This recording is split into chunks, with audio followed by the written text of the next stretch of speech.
اتمسی پارا اتلسم رکو سورة اعراف یولسم رکو بسم الله الرحمن الرحیم وإلى مدین اخاهم شعیبا او مدین ته د دوی قوم د دوی برادری سړی شعیب موږ راولېږلو قال یا قوم اعبدوا الله وی ای زما قوم خلکو الله عبادت کوئ ما لکم من اله غیره نشته ستاسو دپاره عبادت مستحق د نه علاوه څوک قد جاءتکم بینة من ربکم بېشکه ما تاسو خواته راته وکړو په ظاهره نښو د ستاسو رب له جانبه فاوفوا الکیل والمیزان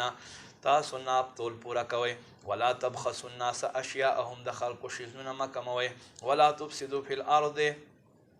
تاسو مه کوئ فساد په ځمکې بعد اصلاحه وروسته د صحیح کېدو د انتظام ذلکم خیر لکم دا ستاسو دپاره غوره دی ان کنتم مؤمنین که تاسو ایمان والي ولا تقعدوا بكل صراط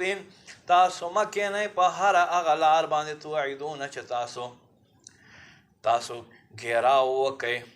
وتصدون عن سبیل الله او خلق د الله له لارې نه منع کوي من آمن به